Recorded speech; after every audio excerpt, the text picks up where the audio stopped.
Coming up on Chopper's Political Podcast. You're too good to be true. Can't take my eyes off you. They sang at you. Are you too good to be true?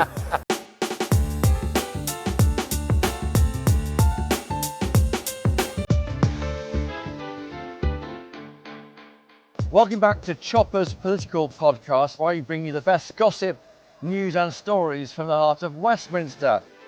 Well, normally Westminster, because today, this special edition of our podcast, I'm here in Birmingham at the National Exhibition Centre for the annual conference of Reform UK, the newest and shiniest star in our political firmament, after winning 5 MPs back in July's general election. I've got 2 guests for you.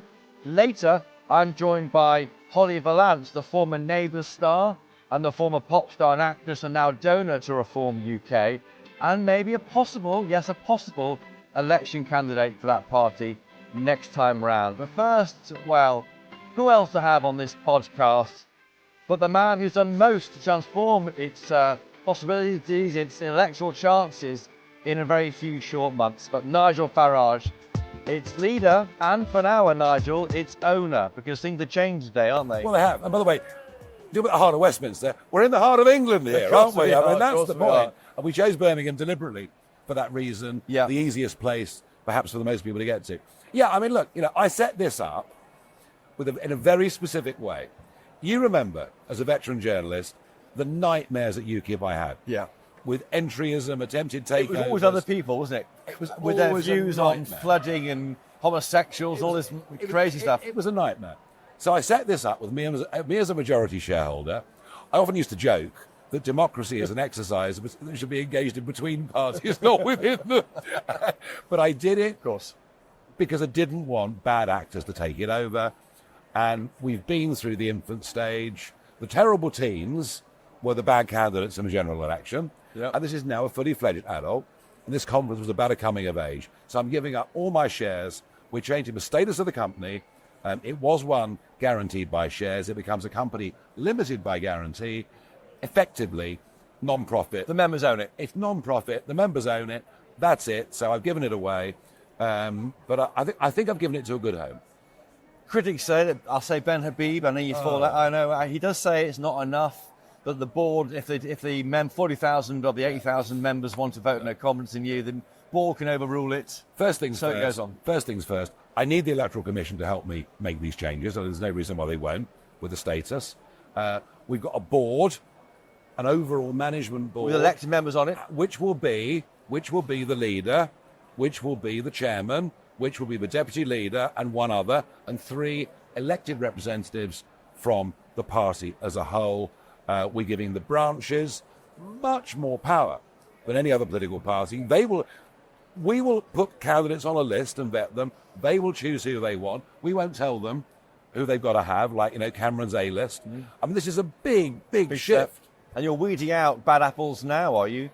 We are. I mean, How many a week are you finding? We have councillors from other parties that want to join us, and we often say no to.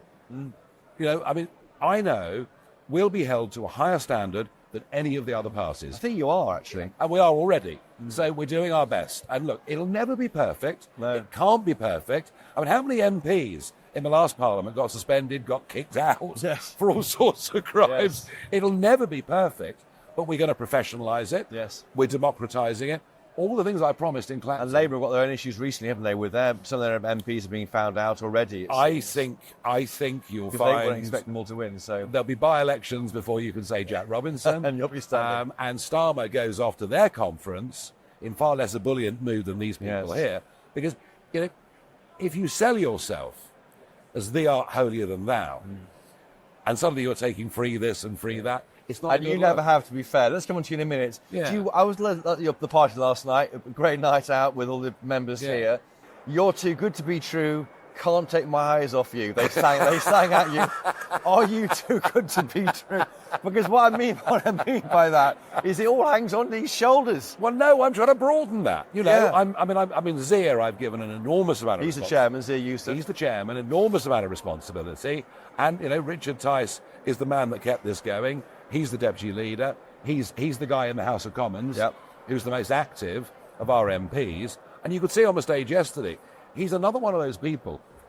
he is capable, Richard, of getting up and delivering a talk without using notes. Yeah. Something that the other parties seem to be incapable You of had no doing. autocue. David had one of the last weekend. I was there. He had an autocue. They read out the lines. They worry about misspeaking. It gets them in trouble, some of your colleagues, though, because someone calling for scrapping of devolution, weren't they? You know they were. what? And that's a gaffe in modern politics. Do you know Nigel what? Farage? Do you know what? Human beings make mistakes.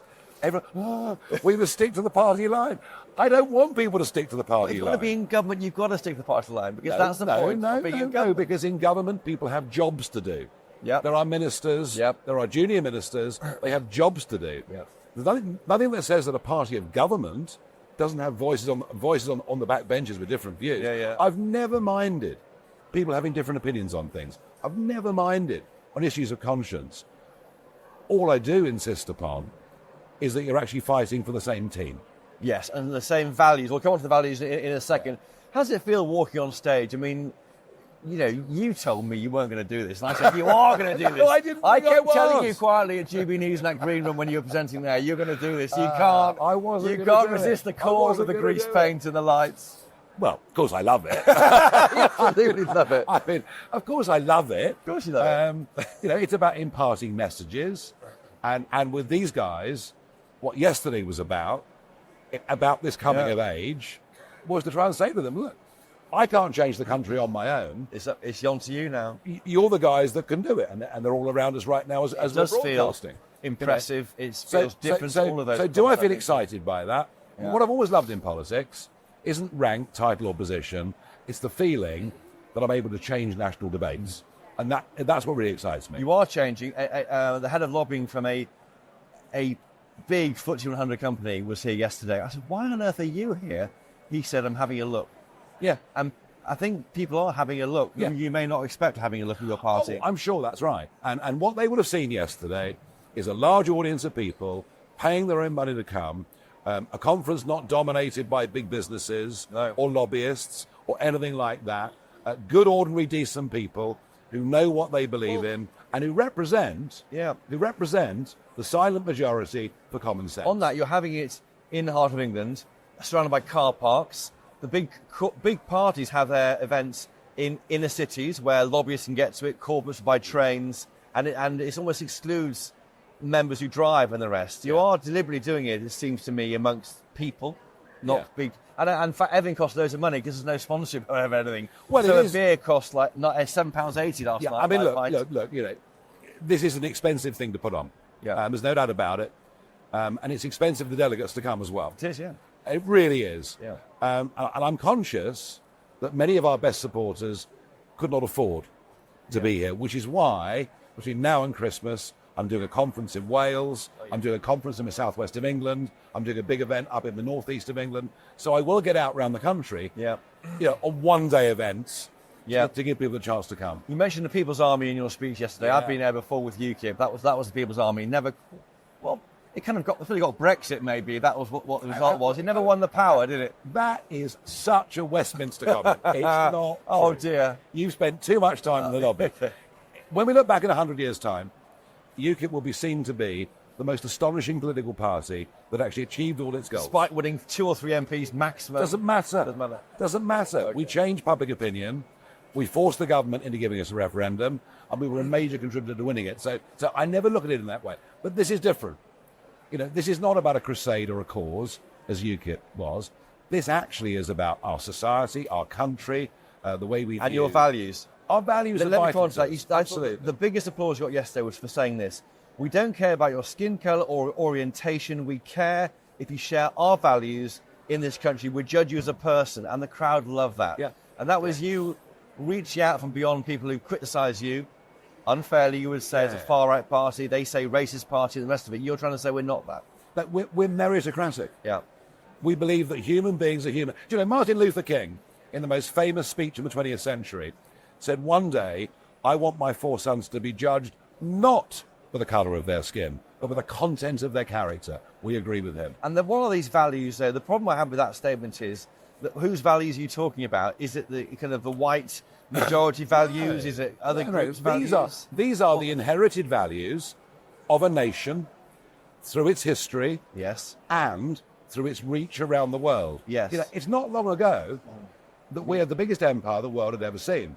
That has changed into a commonwealth. Incredible relationship. To think former colonies and us are friends. We play sport together. We exchange much together. And we see elements of the Commonwealth in Birmingham and around our countries. These are the shared historical experiences of a group of people that make up British identity. Would you list what those values are? Well, we know what those values are. Yes. They are values of tolerance. They are values of fairness. They are values. The modern day term will be inclusivity, but I won't use that word. I won't use that word. No. But genuinely, you won't find a country that's more open and more reasonable in the world. That's why I want to come here, maybe. I mean, yeah, but we've lost sight of what it means. Yeah. And if we go too quickly, and if we allow people to come that don't assimilate, or we get certain groups that come that actually don't share our values, revile our values, then we have a problem. And that problem's been growing for a couple of decades and more. The silent majority know it. The silent majority hate quotas, hate all this stuff that's going on. And the Conservatives have been too cowardly to challenge this, because they hate the pylons on Twitter, they hate being criticised, and we've actually got the guts to stand up and say, this is what we're about. I thought that sentence there was interesting. For me, you're reaching out into your critics. I mean, how would you convince your old LBC chum, James O'Brien? I mean, he says you stoke division, you know all this. I think he's somebody that incites violence. Do you? I do. I don't think he should be broadcasting. He would deny that. He has caused so much hatred towards me. It's just not true. And, you know, I might have been criticised in the past, you know, for attacking people in the European Parliament. All I ever did was tease them. You know, some of these people, some of what's being said in media and being repeated out there in the streets, particularly since the riots, is really unpleasant. They say that your rhetoric fuel those riots. Absolute rot. They know it. I know it. You know, I said after 48 hours, please tell us the truth. And then last week, blow me down, if the Tsar for terrorism and Lord Carlisle, the Lib Dem, don't say exactly the same thing as me. The government should level with people, not hide behind the excuse someone's been arrested. As an MP, when you're questioning if the police are telling you the truth on mental health or extremism, people say you're an MP, you're now a different standard since July because you're an MP, you're not the... Actually, do you know what? If they listened to me, I'm not sure the riots would have happened.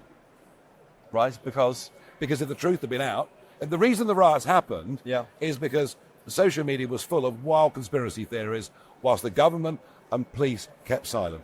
Yeah. And I don't think they understand the power and speed of social media. Yeah. You know, the world has changed. Yeah.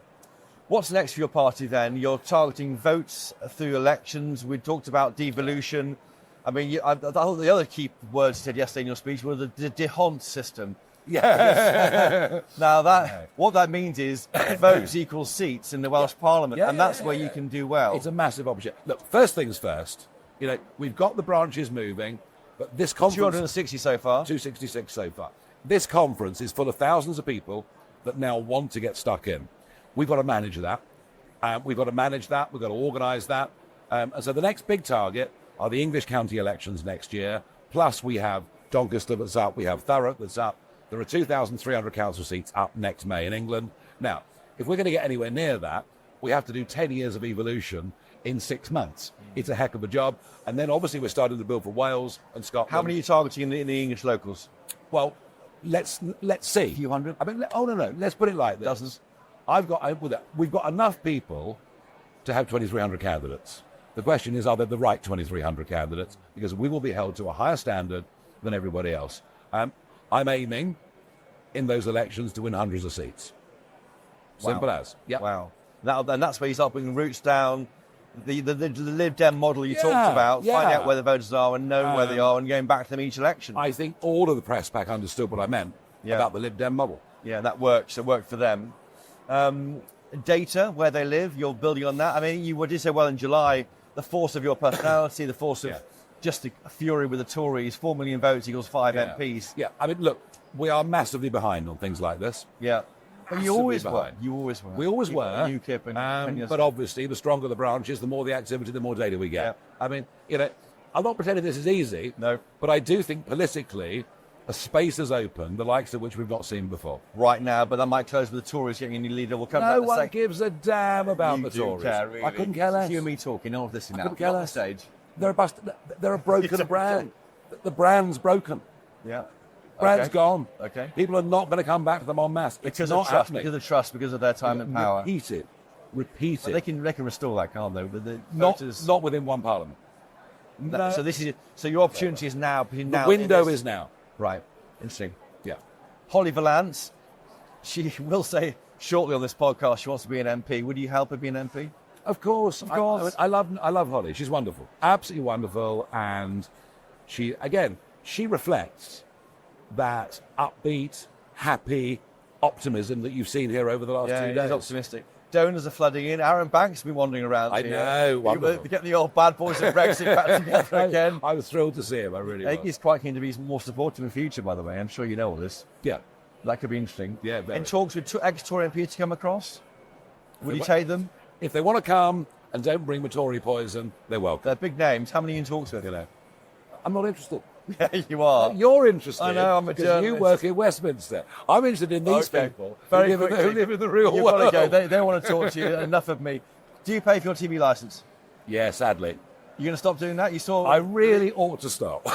Lee Anderson rip his up on I did. stage. I really ought to stop. But the BBC is part of our national fabric too. It's not just Yeah, bias. and look, I think in terms Come on, of David Attenborough. in terms of world service and many other things, Exactly. it's important. But much of its output, I have a problem with. You're wearing a new tie Yep. and a new suit, maybe. Do you pay for your own clothes? What do you think? I'm guessing you do. What do you think? I think these guys send you free things What do all the you time. think? Look, I tell you what. you These cost a lot of money, right? They cost a lot of money, and I pay for them myself. How about that? do take freebies. You went But off. You went off a 33,000 quid flight to America. You tell me. Belgium 9,000. You quid. tell me Ringside seats how for Chisora someone- and James Joyce. Well, Derek gave me those tickets. Yeah. Derek Chisora gave me those He's tickets. your pal from the I've known him for campaign years. trail. I know. To be honest, I didn't even need to declare them No. because I wasn't there because I was an MP. Yeah. You know, so I didn't need to declare that, but I did. If a mate goes to America and I hop on his plane, that's not the same as having suits made for you. Yeah, with and you glasses do given declare, to and suppose it's so did. I mean, Starmer declared all his stuff, but all we're doing is adding up a number that was already no, out. Starmer there. didn't declare well, stuff. on his wife. He did. No, I get criticised true. for what I do declare, and Starmer hasn't been declaring Yeah. stuff. Which do you think is worse? You earn a lot of money from other media commitments, some of which from Sometimes. GB News. People say that means you can't be focused on Clacton. How do you respond to that? What do they want me to do? I mean, we're supposed to work a 40-hour week. I work a 100-hour week, all right? I can do loads of stuff. And it's not you're holding an office. It's not a job. I often think. That's You right. talked to Jeffrey Cox. Yeah, He's told me that many times. You're an office holder, not a job. it's It's different. And if Labour wants to drive out people doing anything else outside politics, we will finish up with an even duller group of people than we've got now. Just finally, well, look briefly at Labour and Tories. Labour, it is a difficult few months. It might get better after the October 30th budget It might. when they start doing things they want to do. It might. But, I mean, they got elected with no love at all. And Starmer clearly is not a leader. You know, he's a supermarket middle manager. Well, he is Prime Minister, though. Yes, He is Well, actually leader. and that's the problem. Yeah. Tories, we surprised that none of them will talk to you. None of the six who stood. Now it's four. They want to even. This time last year, you were with me at the Tory Party conference. I asked Rishi Sunak, the Prime Minister, would you allow this individual, Yeah. Nigel Farage, back in the party? And he said we're a broad church. Yeah, I know. They're no longer a broad church. The door's been shut in your face. They're done. You don't mind. They're done. It's changed so quickly, They're isn't done. it? They're But done. don't you think, though, by offering a party here with so much that's in tune with what Tory voters think, you're allowing Labour to maybe win in the second term? No. The Tories are done anyway. We will challenge Labour. We will start to get the kind of Labour people voting for us the Conservatives never could. And you remember 10 years ago, we had the same debate, and in that Yeah. 2015 general Yeah, election, yeah. as UKIP leader, I took more Labour votes than Tory votes. A very similar phenomenon. Of the 4.1, how many of those are Tory vote Labour? What's the division? Or even Lib Dem? Don't know yet, but probably Two-thirds, at this one-third? stage of our development, it was overwhelmingly Conservative. 2/3, 1/3? Easily, yeah. Since the election, where our poll numbers are back up to where they were before the problems we had, it's all coming from Labour. And just finally, you told me on GB News last night, 8-1 when you being Prime Minister. Sixes this morning, and I can give you some up-to-date news if Go you on. want it. 2,700 people joined the party yesterday alone. We're now 6-1. And your numbers You are... should have got at 8, shouldn't you? I don't bet. I don't bet. Nigel Farage, thank you for joining us today at the conference. You better go and meet all your I know, fans. look at them all. You know, earlier I caught up with Holly Valance, who made global headlines when she told me earlier this year that lefty ideas were crap. I should say I conducted the interview wearing green heart-shaped spectacles that I didn't buy myself, but I gave them back to her, and a green cowboy hat. You can see what I mean on our YouTube channel. With me now is Holly Valance, who calls herself a reform ranger, and she's made me wear these glasses and this hat to interview her. Holly Valance, welcome to Chopper's Political Podcast. You look extremely masculine. Yeah. Does this suit me? I love it. You love it? It's a thing. Why are you here? I want to support this movement. I think it's got amazing legs. The room is 4,000 deep. People have spoken with their feet. They've paid to stay here in Birmingham. They've paid for accommodation, travel arrangements, food. They've taken a day off work. They can't be ignored. And it's really aimed at members, isn't it? I mean, like, you drive to it. Other party conferences, you have to get a train to. It suits corporates, lobbyists, big companies. But this is about a grassroots movement, it feels to me. These are just regular people that love our nation. It's so lovely walking around. It's a really warm energy. Everybody's so excited to be here. The speeches have been fantastic and energizing. It's just really fun. I can't believe wearing this hat and these glasses. I'm going to keep it up, keep going with it. You came a long way since we first spoke on the podcast, when you came out as this kind of right-winger, to use that language, left and right. It's basically all your fault, but now I'm just like living this far-right thug life, you know what I'm saying? Well, are you not far-right, are you? I think that's just a lazy attempt to slander anybody with reasonable views on incredibly dangerous levels of illegal immigration. It's just laziness, really. Is it an attempt to shut you down? Absolutely. It's delegitimizing tax-paying citizens of this nation that we love and honour, and by trying to slander you into being this insignificant loon, which is not what we are. How many friends have you lost since you came out as this individual with, let's call them, right-wing views? Absolutely not one. No. Well, because the celeb world, if I can use that term, celebrity world, is quite politically risk-averse. Often is virtue signalling, wants to try and indicate how warm and cuddly everybody is. Absolutely, but I'm not really in the industry anymore. And I've had people contact me from sort of LA and Melbourne, and everyone say, I'm so glad somebody just using common sense. You know, there's nothing you're saying that's that wild. They want you to think it's some crazed idea that we want to, you know, respect our traditions, our religion, our nation, and it's just sort of like playing with people's minds, but we need to refuse that. Is it quite sad that someone of your means, independent means, you're married, you've got two children, you're a mum, you don't need to work at the moment, so you're able to say what you feel? Others haven't got the same freedoms, maybe? No, they don't, and that's the other thing that I get written to about is I wish I could say the things you're saying, but I'll lose my job, and that's pretty sickening. You know, there is that thing called free speech, apparently.